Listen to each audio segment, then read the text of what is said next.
Assalamualaikum warahmatullahi wabarakatuh. Hai semua, jumpa lagi dengan Miss Esti dalam video pembelajaran IPA. Sebelum kita belajar, mari kita berdoa terlebih dahulu agar diberikan kelancaran dan kemudahan dalam belajar. Berdoa dipersilahkan.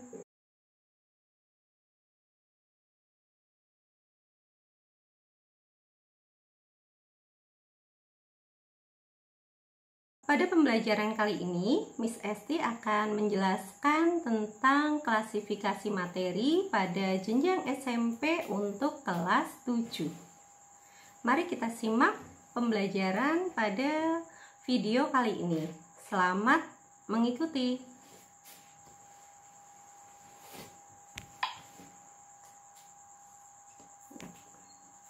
Materi. Setiap hari kita bisa melihat perubahan materi di sekitar kita. Bahkan kita sering menggunakan atau memanfaatkan perubahan materi tersebut. Salah satunya adalah penggunaan es kering untuk menciptakan efek asap yang sering kalian lihat di atas panggung. Dalam peristiwa tersebut terjadi perubahan wujud dari zat padat menjadi zat gas yang sering kita sebut dengan menyublim. Perubahan wujud tersebut melibatkan sifat dari materi dan jenis materi. Apa sih itu materi? Ya, kita lihat di slide yang berikut ya. Semua benda tersusun dari materi, di mana materi tersebut merupakan segala sesuatu yang mempunyai massa dan menempati ruang. Nah, kita lihat contoh berikut. Miss Esti punya koin uang logam, kemudian Miss Esti masukkan ke dalam mangkok. Nah, contoh ini ketika Miss Esti memasukkan uang logam ini yang berbentuk zat padat ke dalam mangkok, maka uang logam ini menempati ruang serta mempunyai massa. Nah, contoh lain, Miss Esti punya air yang di dalam gelas, Kemudian Miss Esti akan tuangkan ke dalam botol.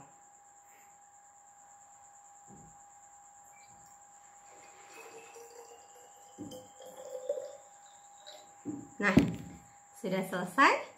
Ini juga salah satu contoh bahwa air mempunyai massa dan menempati ruang, yaitu di dalam botol.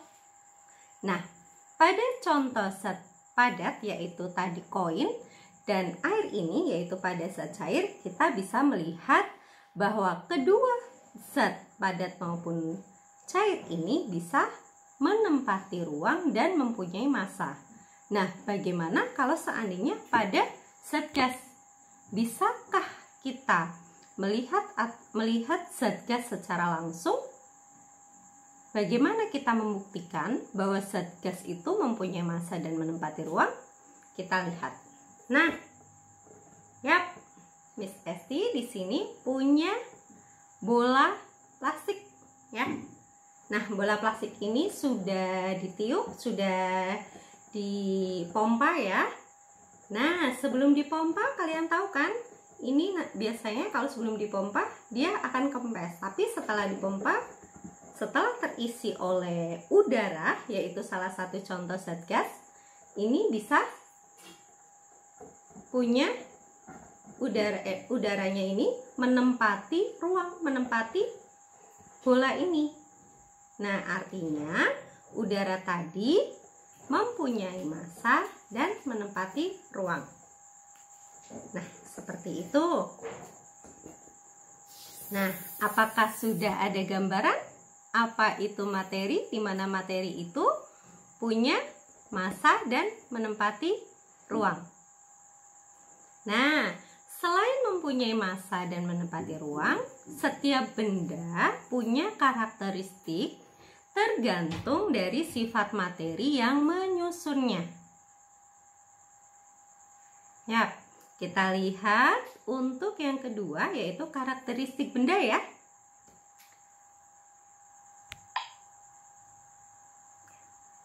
Berdasarkan wujudnya, benda dapat diklasifikasikan menjadi 3, yaitu zat padat, zat cair, dan zat gas. Tadi kalian sudah lihat ya beberapa contoh dari zat padat, cair, dan gas. Nah, di sini kita akan mempelajari tentang sifat-sifat dari masing-masing zat tadi. Mari kita simak penjelasan bersama Miss Esti ya. Nah, yang pertama adalah zat gas. Yang pertama adalah zat padat. Nah, ciri-ciri dari zat padat itu apa saja? Kita lihat dari bentuk, volume, letak, gerakan partikel, gaya tarik, susunan partikel, serta tingkat pemampatan dari zat padat itu sendiri. Nah, pertama, untuk bentuk dan volume dari zat padat itu adalah tetap. Maksudnya gimana, Miss? Nah, contoh tadi. Nah, tadi Miss Esti contohkan bahwa zat padat adalah koin, uang koin ini ya. Nah, bentuknya dan volumenya itu selalu tetap. Jadi ini tidak berubah. Miss dimasukkan ke dalam mangkok, tetap koin tidak berubah. Bentuk dan volumenya tetap. Ketika diambil, tetap tidak berubah. Paham ya? Nah, sifat yang berikutnya untuk letak dari zat padat adalah berdekatan. Nah, di sini di sebelah kanan ada ilustrasi dari partikel zat padat. Nah, di sini letak partikelnya sangat teratur ya. Selain sangat teratur juga sangat berdekatan ya. Nah, kemudian untuk gerakan partikelnya, karena letaknya yang sangat berdekatan dan sangat teratur ini, maka untuk gerakan partikelnya ini menjadi tidak bebas. Kemudian untuk gaya partikel dari zat padat adalah sangat kuat, sedangkan susunannya tadi adalah sangat berdekatan serta tidak dapat dimampatkan. Untuk contoh dari zat padat banyak sekali ya di sekitar kita. Ada uang koin, ada kursi, ada meja, ada buku, ada ballpoint, banyak lagi. Ada lemari, betul. Ada besi, ada kayu, dan masih banyak lagi di sekitar kita. Sudah paham ya? Kalau sudah paham, kita lanjutkan ke zat yang kedua. Yang kedua adalah zat cair. Nah, tadi sudah lihat ya. Nah, sifat-sifat zat cair itu apa saja? Kita lihat. Miss Esti punya gelas yang diisi air, kemudian Miss Esti tuangkan ke dalam gelas tapi bentuknya cangkir. Nah, lihat bentuknya mengikuti cangkir ya. Nah, kemudian yang tadi, botol yang tadi, nah ini botolnya kosong ya. Ini airnya bisa tuang ke dalam botol. Nah, yap. Ternyata ketika dituang ke dalam botol, bentuknya seperti botol. Artinya, untuk bentuk dari zat cair ini adalah berubah mengikuti wadahnya. Yang tadi, yang pada botol mengikuti botol, kemudian ketika dituang ke dalam cangkir, ke dalam gelas cangkir mengikuti cangkir. Paham ya? Nah, kemudian untuk volume. Meskipun bentuknya berubah, tapi untuk volume dari zat cair adalah tetap. Nah, sedangkan untuk letaknya, kalian bisa lihat letaknya dari partikel zat cair di sebelah kanan. Untuk letaknya agak sedikit berjauhan ya.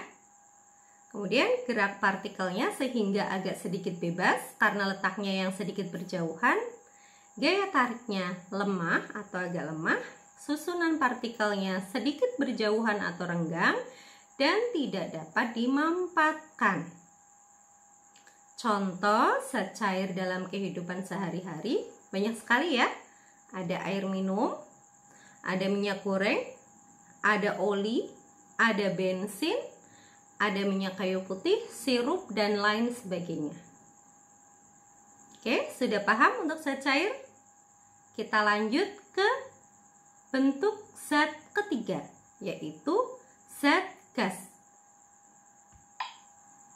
Tadi kita sudah melihat untuk contoh yang Miss Esi sebutkan bahwa contoh dari zat gas adalah udara yang menempati bola karet ini. Ya. Jadi di dalam bola karet ini ada udara yang menempati ruang dari bola karet. Nah, pada zat gas, yaitu contohnya tadi udara, mempunyai ciri-ciri atau sifat-sifat, yaitu yang pertama adalah bentuk dan volumenya adalah berubah. Kemudian untuk letaknya bisa kalian lihat di partikel sebelah kanan, yaitu pada partikel gas letaknya ini berjauhan, sangat berjauhan. Karena letaknya yang berjauhan ini, oleh karena itu gaya tarik antar partikelnya menjadi sangat lemah. Selain itu, untuk gerakan partikelnya menjadi sangat bebas. Serta susunan partikel untuk zat gas sangat berjauhan, tadi sudah dijelaskan oleh Miss, dan untuk zat gas ini mudah dimampatkan. Contohnya adalah gas oksigen, gas karbon dioksida, gas helium, gas argon, dan sebagainya. Paham ya? Setelah kita tahu tentang sifat-sifat dari padat, cair, dan gas, kita lanjutkan ke perubahan wujud. Nah, perubahan wujud ini merupakan salah satu dari contoh perubahan fisika. Kenapa? Karena pada perubahan wujud tidak menghasilkan zat baru atau bisa kembali ke bentuk semula.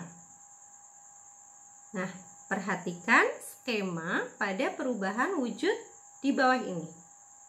Nah, ada tiga zat, padat, cair, dan gas.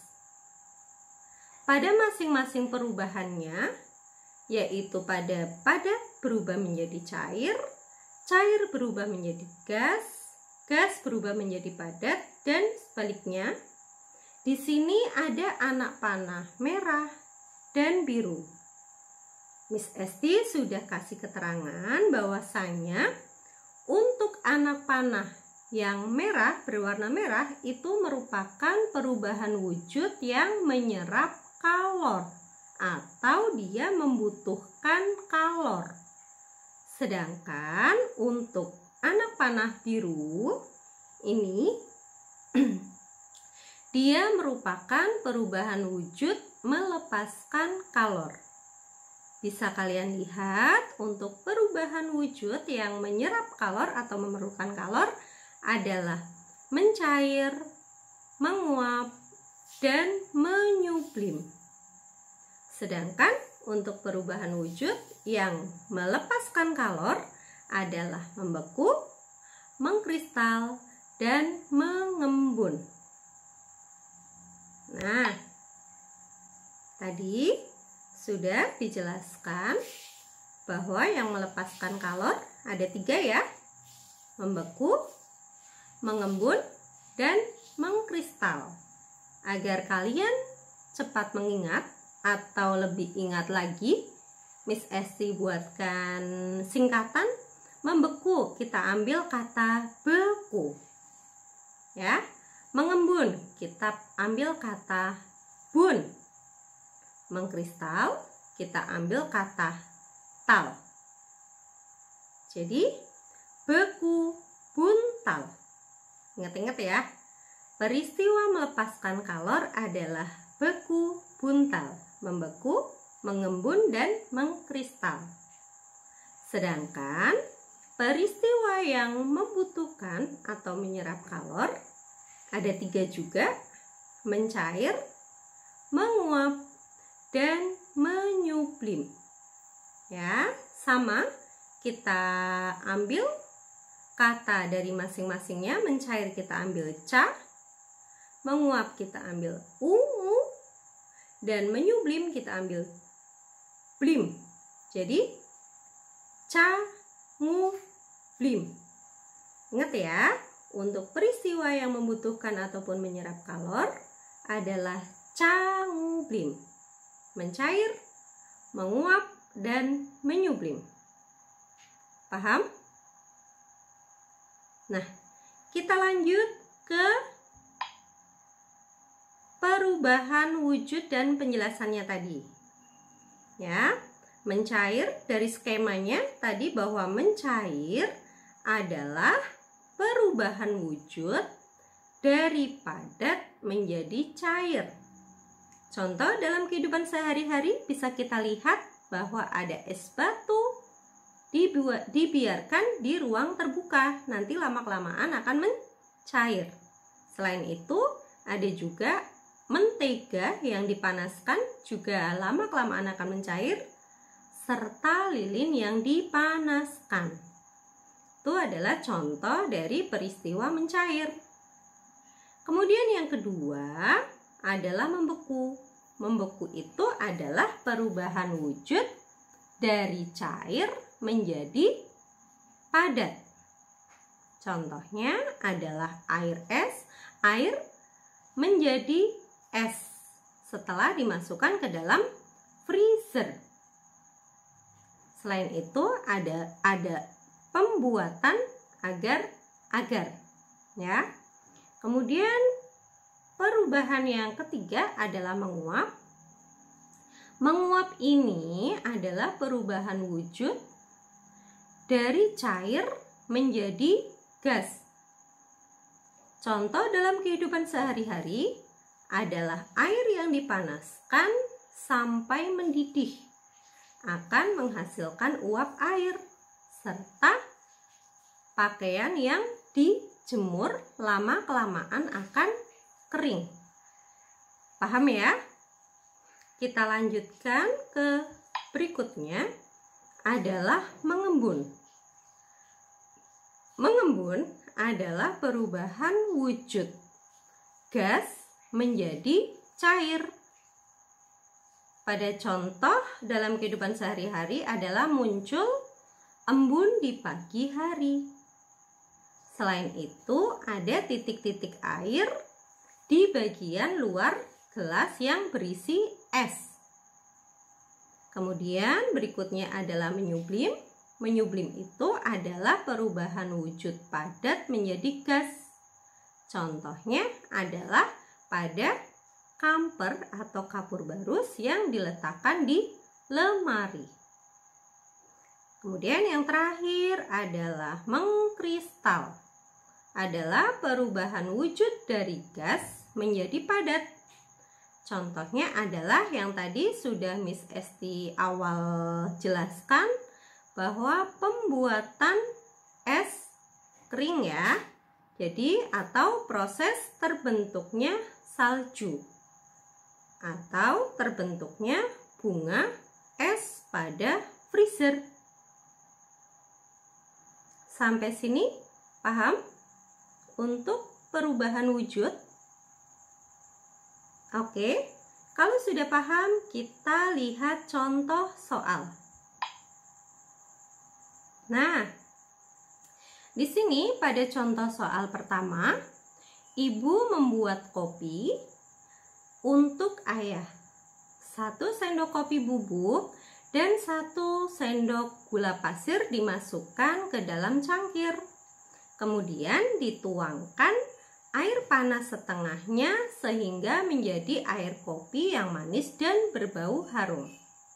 Jadi ini ilustrasi dari gambarnya, ilustrasi dari kopi ya. Dimana ini ada gelas yang dituangi oleh kopi tadi sama gula. Kemudian masih panas sehingga menghasilkan uap airnya ya, uap panasnya ya. Kemudian di sini ada keterangan bahwa nomor 1 ini adalah asapnya, uapnya. Nomor 2 adalah kopi dan nomor 3 adalah gelas. Di dalam peristiwa tersebut disimpulkan bahwa zat 1, zat 2, dan zat 3 masing-masing memiliki sifat titik-titik. Kita lihat bahwa nomor 1 adalah uap air yaitu zat gas ya. Yang kedua adalah kopinya merupakan zat cair dan yang ketiga adalah zat padat karena cangkirnya. Kita lihat. Nah, pilihannya adalah zat 1. Zat 1 itu tadi gas ya. Ingat, bentuk dan volume dari zat gas apa? Yap, betul sekali. Bentuk dan volume dari zat gas adalah berubah. Nah, jadi di sini jawabannya kemungkinannya antara B dan C. Kita lanjutkan yang zat kedua, yaitu zat cair. Zat cair mempunyai bentuk apa?